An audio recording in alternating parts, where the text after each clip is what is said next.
All right, this is a review of my 12th session of my Castles and Crusades campaign. We had 6 players for this session, almost a full group. We had 1 player missing. We started off the session like a lot of the sessions we do because I'm doing like a Western Marches style campaign. They were in town, so I gave each player a chance to narrate what their characters are doing in between sessions, their downtime. So they all came up with different things or similar things. Some of them were training with the weapons master of the town, and others were training on their own, researching magic, stuff like that, which is really good. It's a good way to start because it helps get people more immersed in their character and just get the game started and gives them a chance to just kind of tell a little bit of their story, which is really good. I've done it a couple times and I will keep on doing it. So they've decided that after the last session they want to hunt down the ungren. So they got upgraded with their weaponry that they had commissioned and armor, and headed south to pick up that trail where they had found it originally on the southern road out of town. So they go down there, head that way, and come across 2 wagons filled with vegetables that have been overturned, ransacked. And among them are the bodies of 2 young men, local farmers, the sons of a local farmer.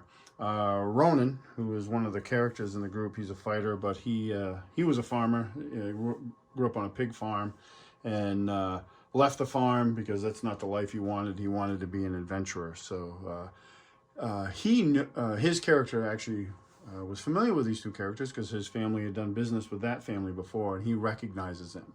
He also knows that when they bring their crops to town, that their father also comes with them, and their father, his body isn't at the scene. So they understand that or believe that he's been captured. And knowing what they did with the last prisoner they captured, they realize that they don't have a lot of time to waste.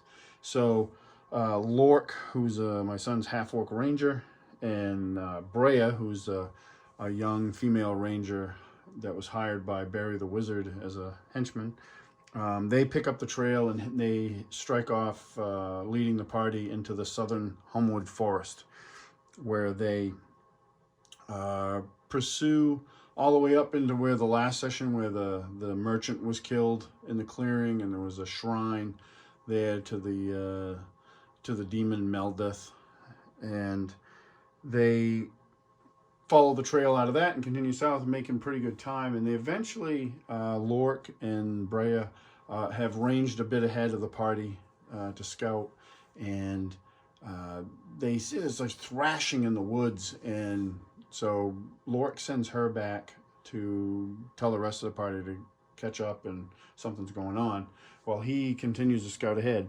When he scouts ahead, he comes to this area. He actually came in right over here in this area, and he sees these ungren, and they're fighting this treant creature here. This, and there's more of them here than that are actually depicted now. There was about 10 of them, and then there's a fire over here, and there's another treant that's down and on fire. So the party catches up. He waits for the party to catch up because he knows he's really outnumbered, even with his warg pup Fenris. And when the party catches up, battle ensues. They are able to save the treant. The treant actually does a number on a number of the ungren itself, and they defeat the ungren. They're not really able to communicate with the treant, but they do. He does recognize that they're not there to hurt him or it, and they let him mourn his fallen fellow treant, which described that as just like his mourning sounds like, wind blowing through the trees, like a moaning sound that sometimes you can hear in the woods when the wind's blowing the trees. Barry the Wizard does actually take a piece of the fallen treant to use as possibly a spell component, or maybe even possibly turn into a wand later on. He took that and tucked it away. So they know that they haven't caught up with the farmer. His name's Agrax Byrne. And so they get on the trail again with Lork and Brea, leading the way further and deeper south into the Hulmwood Forest. They eventually come to as night is starting to fall, because it's autumn right now, so they don't. The days are not long. They come to a split root canyon, which they descend into via some rope and some very lucky climb strength checks, and get down to the bottom where Lork and Brea are able to pick up the trail of the ungren once again. They follow that until the stream at the bottom of this split root canyon splits, and the main part of the stream just continues on, but they're able to catch some tracks that lead into a tunnel, and they go into that tunnel, and eventually they come to this area here.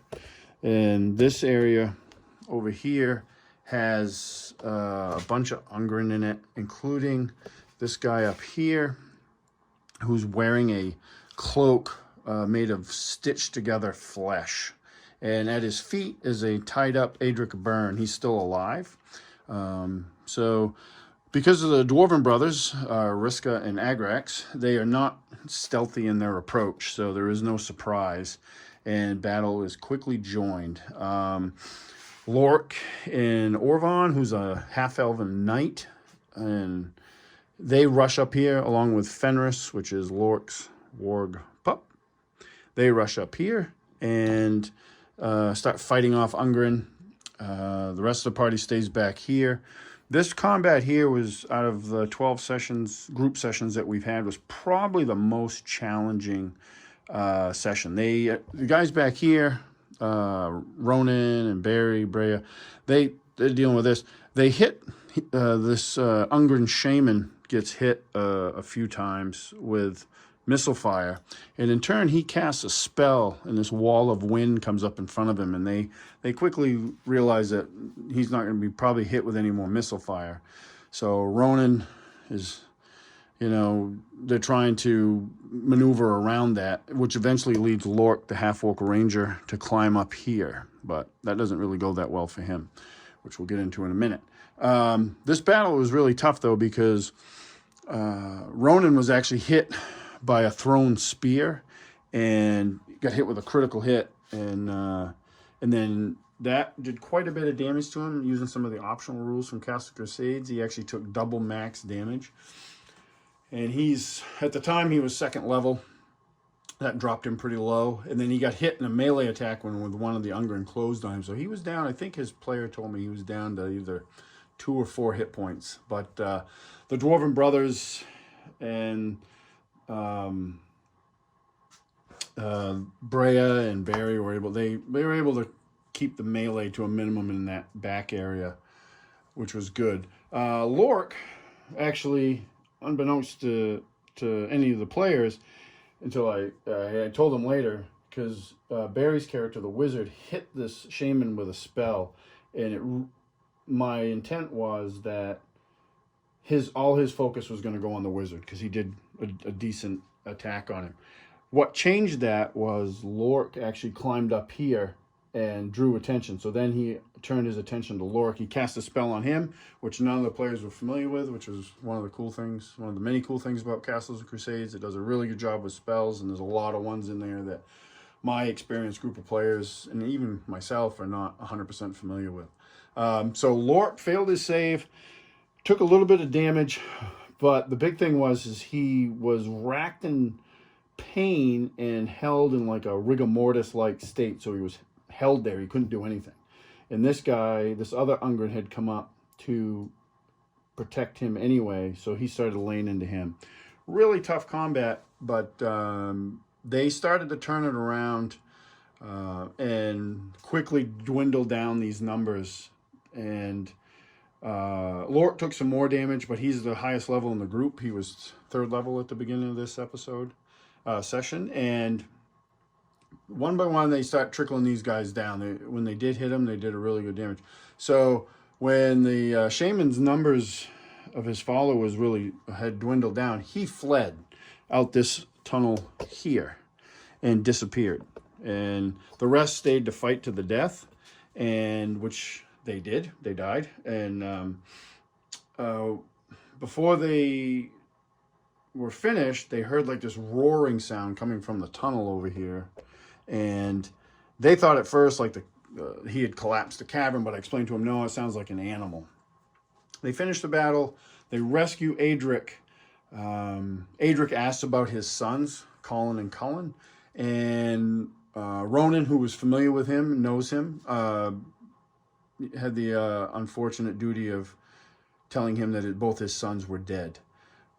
He, knowing what a hardship that is, not obviously just not only emotionally losing family members, but also on the farm, he gives Agrax a purse of gold, like 100 gold, and says, hey, I know this won't replace them, but come spring, you can hire on more hands and stuff like that. That will help, which was really, really kind of a cool role-playing moment for the whole group to experience.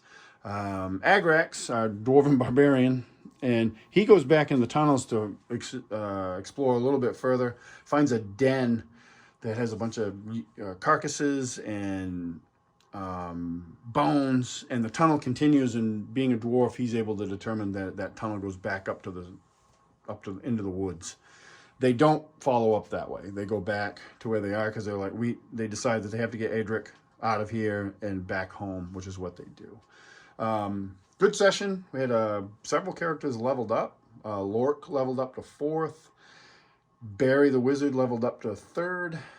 And Orvon, the half-elf knight, actually leveled up to 3rd as well. So the average level of the party is 3rd. We have 2 characters that are 2nd and then 1 that's 4th level. So, and that's after 12 group sessions and a few solo type sessions. Real good group session. And the other thing that my group does, which is really, I find enjoyable, is that in between sessions, we have a chat group, and they'll post stuff in character about what their character is doing in between sessions or their reaction to certain things. And one of the things that came out of this was that Rhonin went back to this place in town called Scranton Hall. It's a big mead tavern inn hall in town, and just kind of really started hammering the drinks, thinking about the loss of those 2 boys and him just leaving the farm. Like, he left his farm without telling his parents. Like, he just decided that being a pig farmer wasn't for him, and he was destined to do other things. So he really started thinking about that. And that was a really cool, like, moment to read and get more of a perspective on how he was feeling about things. And a couple other characters also chimed in with their own reactions to things. So really good session. Super happy with Castles and Crusades. It's been great. We're on our 12th session, and everybody's fired up to play more. So in the next session, they've decided that they're going to follow up on the task given to them by the Wizard of Arden, a guy named Scion McMurrow, who has tasked his apprentice, Barry, to explore a tower that was once the Tower of a Wizard. So they're going to go do that in the next session, and we'll see what happens from there. But thanks for watching.